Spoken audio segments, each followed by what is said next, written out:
کہ جب جیسے مثال کے طور پر وہ ٹویٹ ہوا یا کوئی بھی بات ہوئی, شوکت یوسف زئی صاحب نے یہاں بیٹھ کے کہا کہ ہمیں کیا پتا کہ وہ ٹویٹ کس نے کیا ہے.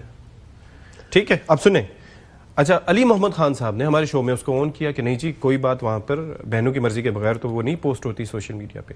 پھر انہوں نے یہ بھی کہا کہ حالات تب خراب ہوئے جب سیاسی قیادت کی ملاقاتیں ختم ہوئیں اور یہ وکلا اور بہنیں وغیرہ ملنے لگیں, تو یہ اپنے حساب سے بیانیے بناتے ہیں اور اپنے حساب سے چیزیں کرتے ہیں. تو کوئی بھی ایک, everybody is just trying to pass the buck, nobody is claiming responsibility for their actions. یہ بھی تو ایک پرابلم ہے ود ان دا پارٹی. گزارش یہ ہے کہ شوکت یوسف زئی صاحب کا استدلال ٹھیک نہیں ہے. General secretary P T I جو ہیں وہ ان کی منظوری سے یہ ہوتی ہیں یہ ٹویٹس, اور ان کی ذمہ داری ہے. سلمان اکرم راجہ صاحب بالکل ٹھیک ہے.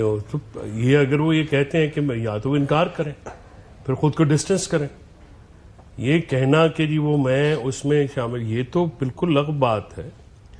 یہ تمام تو ٹویٹس جو ہیں وہ ان کی مرضی سے ہوتے ہیں. اور علی وہ کہہ محمد رہے خان ہیں, کے سلمان اکرم راجہ صاحب سے جب پوچھا گیا مالک صاحب کے شو میں غالباً, تو انہوں نے کہا کہ میرے سے پہلے سے یہ سسٹم یوں ہی چلا آ رہا ہے.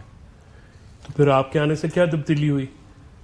آپ کے آنے سے کیا تبدیلی ہوئی؟ آپ کے تو آنے سے یہ وکیل ٹو وکیل آپ بھی ان سے نہیں, میں آپ وکیل ٹو وکیل نہیں, میری کسی سے کوئی ذاتی دشمنی تھوڑی ہے, یا میرا کون سا ان سے زمین کا جھگڑا ہے. ایشو صرف یہ ہے کہ آپ, یہ علی محمد خان کی اس بات میں بھی وزن ہے کہ صرف آپ نے سیاسی لوگوں کو ایکسس بند کر کے آپ نے جن لوگوں کو ایکسس دیے وہ تو جارے مزاج ہیں. آپ نے دوسرے لوگوں کو جو کہ وہاں پہ جا کے بات کر سکتے تھے یا کرتے ہیں, ان کی جا کے جو کوئی دوسری تصویر کا دوسرا رخ بھی پیش کرے, ان کو آپ نے ایکسس نہیں دیا. لیکن فیصل صاحب یہی انہوں نے افروزہ اٹھایا تھا کہ 16 نومبر کو جی ہماری ملاقات ہوئی تھی لاسٹ ایئر, اور اس کے بعد 26 نومبر پھر بھی ہوا تھا.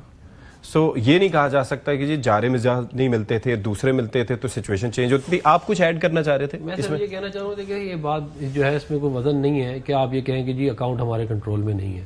اگر اکاؤنٹ آپ کے کنٹرول میں نہیں تو آپ ریٹریو کر سکتے ہیں نا اس کو, 2 منٹ لگیں گے. آپ نے اس کے پیچھے کوئی ای میل آئی ڈی دی ہوگی, کوئی فون نمبر دیا ہوگا, آپ اس کو ریٹریو کر لیں. بنیادی بات یہ ہے کہ وہ آپ کی مرضی سے کام ہو رہا ہے, ورنہ آپ ابھی تک اس کو ریٹریو کر چکے ہوتے. یہ کوئی بہانہ یا ڈس اون کر چکے ہوتے کہ نہیں جی ہمارا ڈس اون نہیں, ریٹریو ہو جاتا ہے اکاؤنٹ, آپ اس کو ریٹریو کر لیتے ہیں. اچھا, اب بفور یو گو ٹو ناصر شاہ صاحب, ایک میں جملہ آپ کو ایڈ کر دوں. دیکھیے 26 نومبر سے پہلے بھی لوگوں کو ایکسس دی گئی, اس سے پہلے 22 اگست بھی ہوا.